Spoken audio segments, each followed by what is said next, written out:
Sometimes people get lazy, and when they do the prostration, they don't touch their folded hands to their places. They just kind of go straight down and then they like throw themselves on the floor.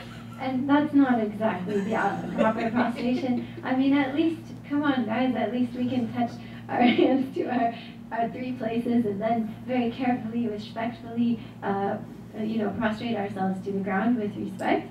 Otherwise, sometimes people, they just take their hands and they go straight down. They don't even bother to touch the individual places. That's not so great. Better.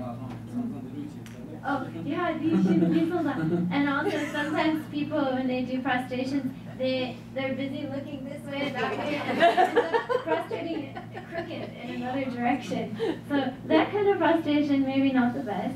Better to do really a good, respectful prostration, and so and at least take the time to touch your hands to the three places. And also, sometimes people prostrate and they don't bother to get up for the next prostration. They just go down and then they stay like kneeling over. Actually, after each prostration, you should make sure to stand up straight again before you start your next prostration. You don't want to stay bowing down and then just start immediately. So you want to stand up straight and then do your next prostration. Also, if you do prostration on an uneven piece of ground where you're actually facing upwards, that's not so good either. Like if you prostrate on a hill and you're prostrating up, maybe not so great. So anyway, prostration should be good prostration, proper prostration. We say that and there are many ways of understanding the symbolism and the benefits of prostrations. One way is that we understand that when you prostrate, your 5 places, your forehead, palms of your hands, and your knees, they touch the floor. So you have 5 places touching the ground, which represents purifying your 5 poisons. And then as you get up again, it represents arising the 5 wisdoms. And so also we say like every particle of dust or every atom, you can also translate every atom or a particle that your body touches on the ground where you prostrate, that's kind of representing the degree of merit that you will accrue. And we talk like this. So there's many different traditions of how to understand the benefits of prostration. And some traditions have you touch, like in our tradition we do forehead, throat, and heart. But other traditions have 5 places that they touch, so it depends on the tradition. There's different variations or versions of the prostration. So anyway, you want to make sure you're offering prostrations nicely and properly, and then the offerings, making offerings with a totally pure motivation, of course, and that means not only real physical offerings, actual tangible offerings, but also with your imagination, you mentally emanate offerings with your mind. So real and imagined offerings, both. And the next, so these are the 2 branches out of the 7. And then third is the branch of confession. So here's where we confess our negative actions and our non-virtuous karmas. And how we confess is we should have the 4 powers. The 4 powers means when we confess, in order for our confession of our negative karma to really be authentic and to reap the full benefit of purifying our karma, we have to have the 4 powers. The first is the power of the support, which means that the objects of refuge in front of us that we are confessing before. And then the second is the power of regret or remorse, which means that we have to understand and recognize that our actions have been harmful and negative, and recognizing that our karma is negative, is bad for us. So recognition of that, we have remorse for committing these actions. And then we have the power of the actual remedy of the practice itself. So what we are doing, that's like its own power, the practice of purification. And then we have the power of the commitment not to repeat such actions again in the future.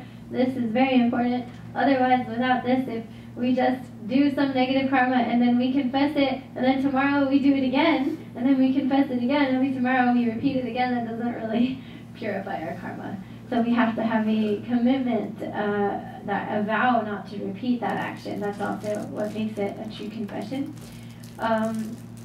Then there is the branch of rejoicing. Rejoicing in the virtue that is accrued by, for example, when someone else is accumulating virtue or engaging in virtuous actions, if we rejoice in that, then it is said that whatever merit or virtue that person gets, we get the same amount of virtue just because we rejoiced in it. Like there's a story during the time of Lord Buddha, there was a king,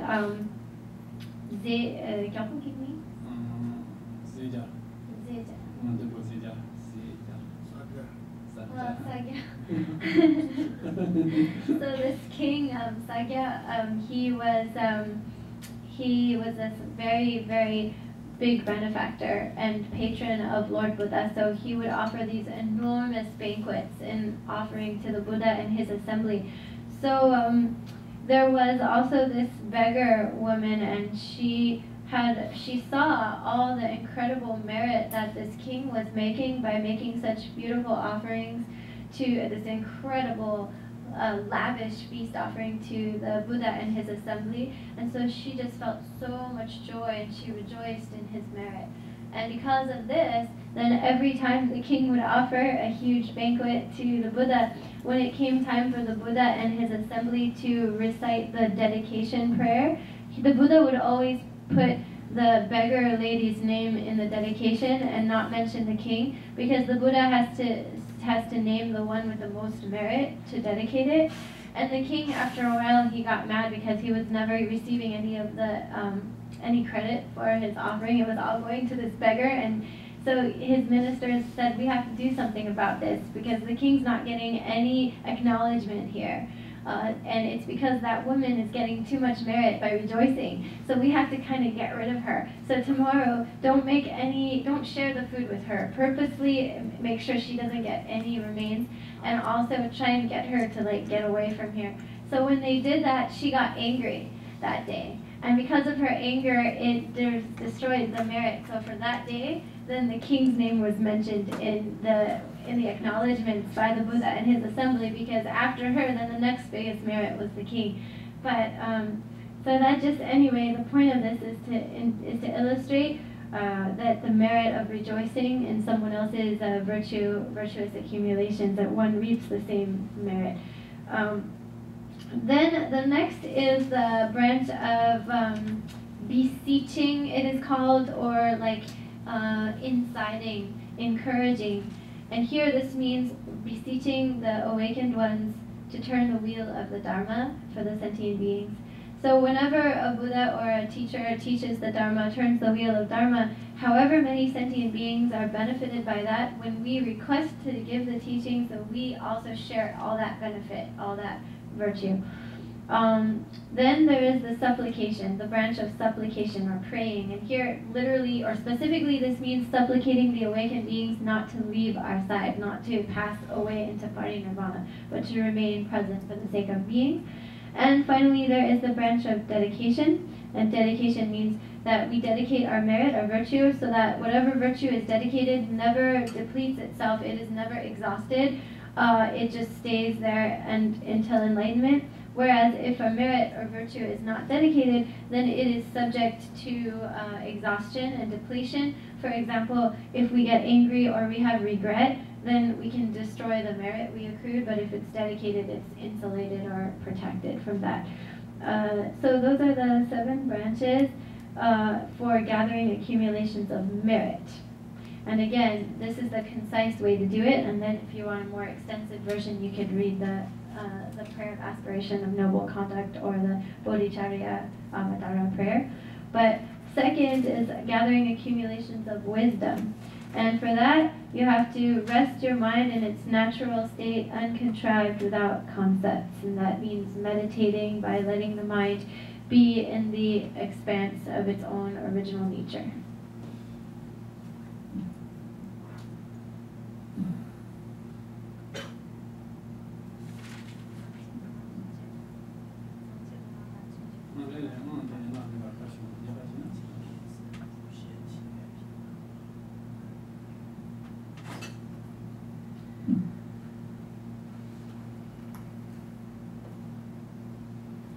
在我们讲到这个之前，讲到第一步这个原因就是前行的主要已经讲过，这现在讲第二个就是怎么样来积攒这些功德。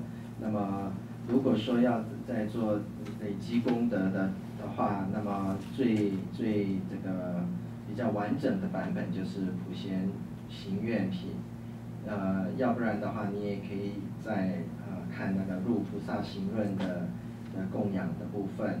那如果说最简短的，也有7支供养，所以可以看你们自己的时间来做。那就7支供养来讲，第1支就是礼敬，就是礼拜。那我们在做礼拜的时候，拜佛的时候，应该要好好的做，完完整整的做。那么不要说我们在双手举起来的时候，应该是要碰头碰哪里啊？不要说一下子唰一下子就直接下去了，这样的方式是不对的。或者是拜佛的时候，你左顾右盼啊，或者拜的歪歪扭扭的啦，或者是拜下去就不起来，就直接在那边继续在那边，那这都是不正确的。我们每一个礼拜应该要完整的拜完，再站起来之后再继续拜下去，这样才对的。或者是说在斜坡上的时候，你在拜的时候，你手这样往上举呢，那样也不对了，就是应该是往前拜的才对。等等的，每一个教派、每一个传承有不同的做法，那我们应该了解不同的步骤，它所代表的表法的意义是什么？五体投地的代表的是什么？是净化我们的五毒。那么我们起来的时候，就是代表升起我们自己的这种五字。那我们在礼佛的时候、拜佛的时候，碰到地上的尘土的话，这代表我们所累积的一些功德等等。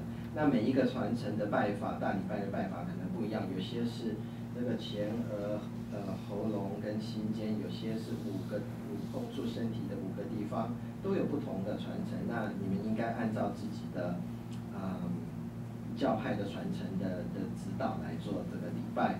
那第二支就是供养支，供养支你可以有实质的供养，或者是划线、心意划线出来的观想出来的这种供养。第3支是属于忏悔支。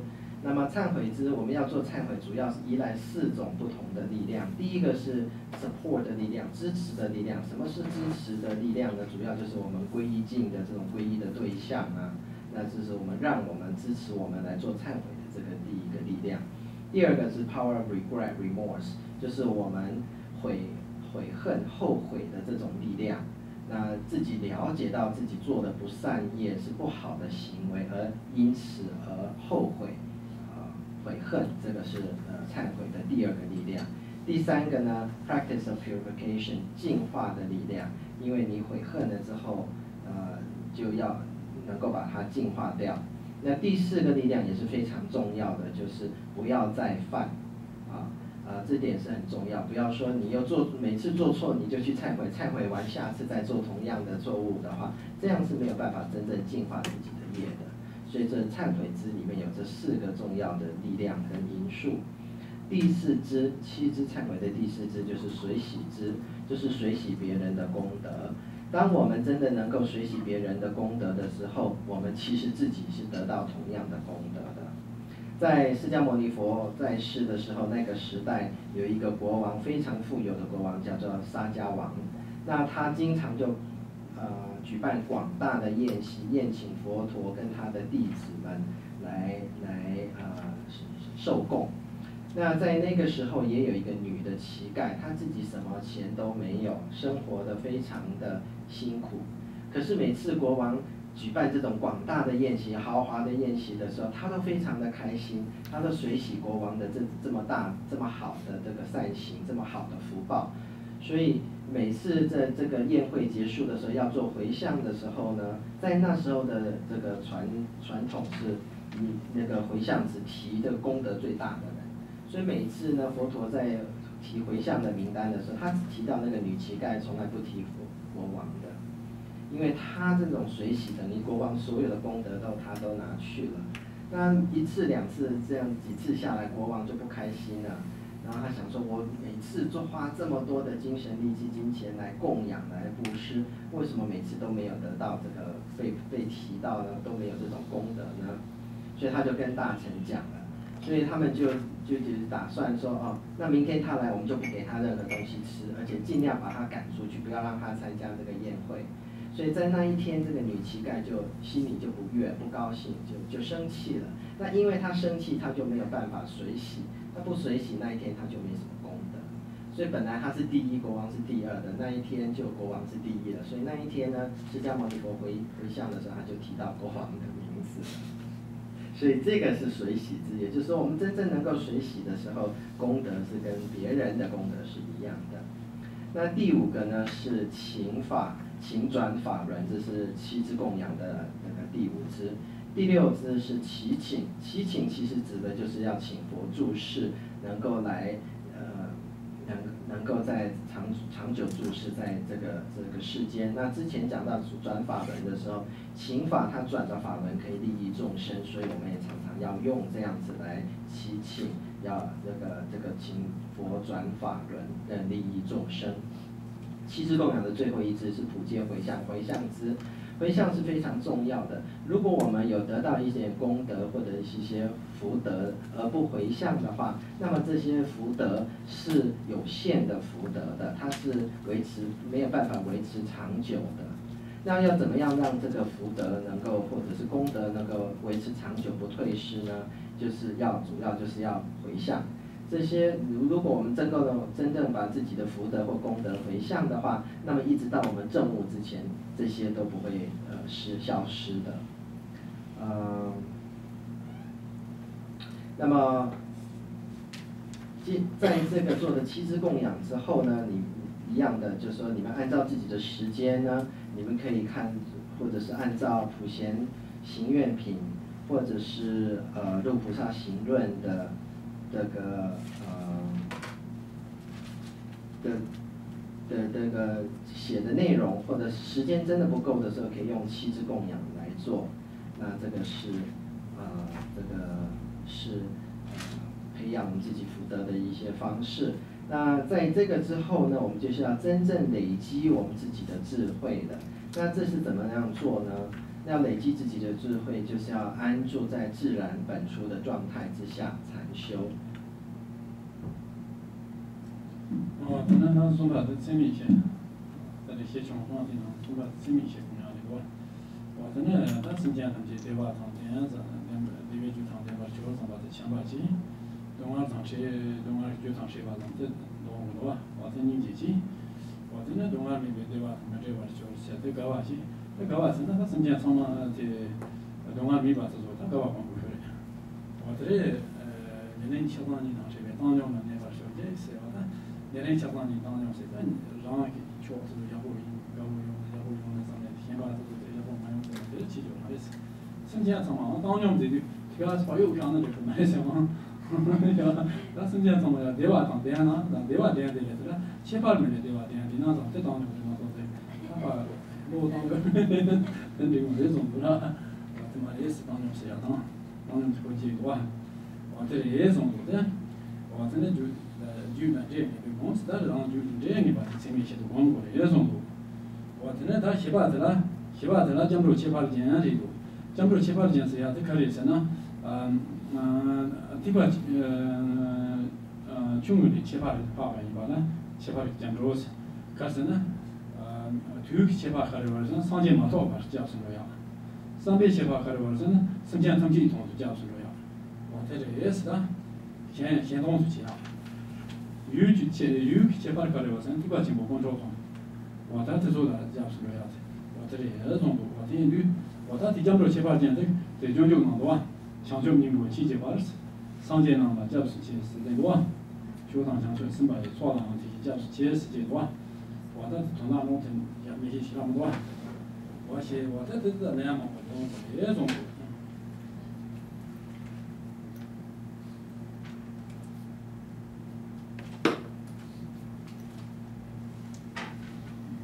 Third is the 4 immeasurables, and so here we pray and we cultivate the 4 immeasurables. And the first of these is, may all sentient beings have happiness and the causes of happiness, and this constitutes cultivating love, loving kindness. And the second is, may all beings be free from suffering and be free from the causes of suffering, and this is for compassion. And then third is, may all beings have happiness that is devoid of suffering, and this is the immeasurable quality of joy or rejoicing. And here, this specifically means rejoicing in the sentient beings who are free from suffering and who have happiness, rejoicing in their happiness. And then fourth is the prayer that may all sentient beings abide or be in that great equanimity that is free from any bias or partiality and free from attachment and aversion. And here that means free from any near or far attachment or aversion, literally. And so this means like not having a preference for like oneself and one's own people to be happy and have good things, but everyone else like not really wanting them to be happy, and having any kind of partiality, any choosing of our side versus their side, nothing like that, but having great equanimity and a state of equally desiring happiness for all beings. And don't confuse the notion of equanimity with the notion of indifference, because sometimes people use this term to mean like, oh yeah, equally not caring about what happens to anybody, you know, just kind of ignoring them. That's not what I mean by equanimity. I don't mean be so equanimous that you don't really care one way or the other, but equanimity meaning caring about all beings equally, that they have happiness. So that's equanimity. And the fourth is called, okay, so then that's the immeasurables. And fourth section here is a discussion on the extraordinary refuge. It's called extraordinary because it surpasses the lesser vehicle or the Hinayana path. It's the Mahayana way of going for refuge. It's the higher level way of going for refuge. And that means that one thing that makes it extraordinary or superior is another way to translate that word, is one thing that makes it superior to the lower vehicle path is the time frame that one is going for refuge is from now until one attains Buddhahood. From now until Buddhahood, I go for refuge. And also, another thing that makes it stand out as being superior to the lesser path is the intention, because the intention here behind oneself going for refuge is that all sentient beings achieve enlightenment. So therefore, the intention is what makes it superior. And one is really going for refuge for the benefit and the sake of others here. Now, also what makes this refuge superior is that the objects of refuge are the three jewels of the Mahayana path. So this is very well summed up in the Bodhisattva, Bodhicharya Avatara, or the Guide to a Bodhisattva's Way of Life, where Bodhisattva Shantideva says, from now until I reach the essence of enlightenment, I go for refuge in the Buddha, I go for refuge also in the Dharma, and in the assembly of Bodhisattvas.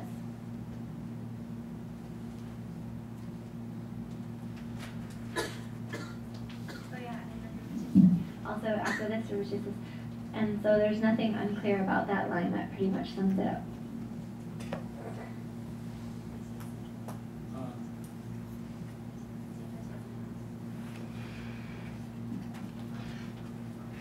About that verse, I just wanted to make sure I said it.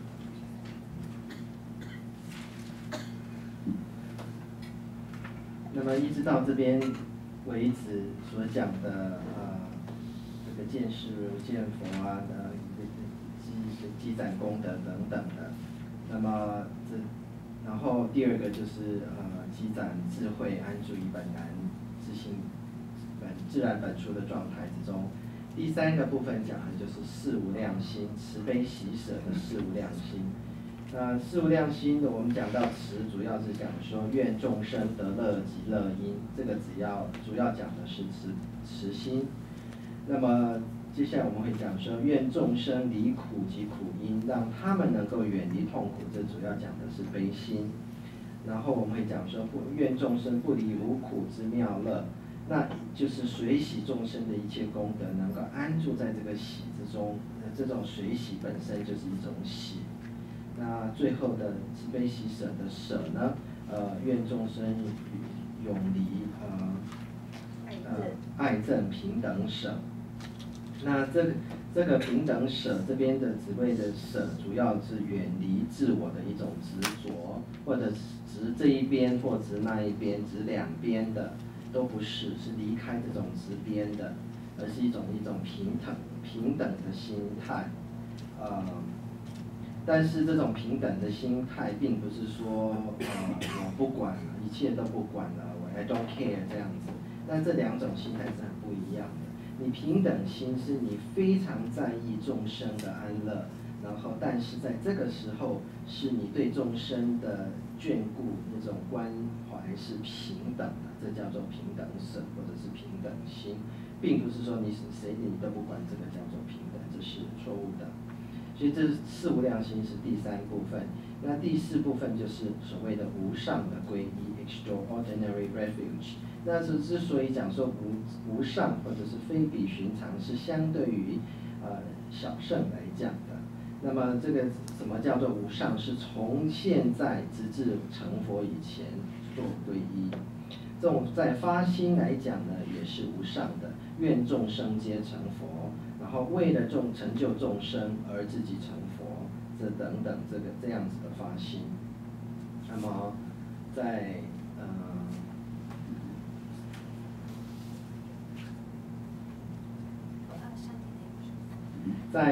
然后你这些内容你们也可以按照普贤行愿品或者是吉田菩萨的入菩萨行论，也可以这样子来了解来做。那在入菩萨行论里面，吉田菩萨有讲到说，他所皈依，什么叫做皈依？什么叫做皈依大圣三宝？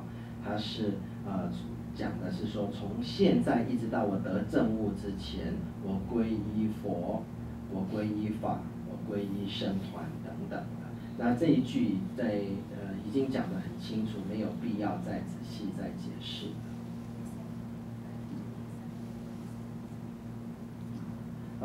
那在这边的僧团指的就是说菩萨就是圣僧，就是皈依这个菩萨。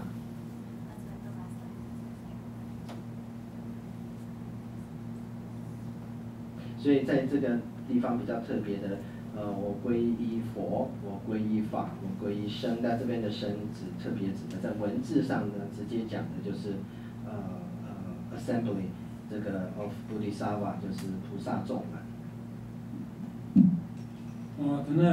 他你把我记得是我记得了，那我上节这种讲究是想看路径嘛，在哪里记？我这样呢，想说什么老板看路内容啊，在哪里在哪边在哪里这些打呢？我们也给在哪里接近这样子呢？想说什么？你们想说什么？这种老板这种也拉的，就这个嘛，这就结果这种。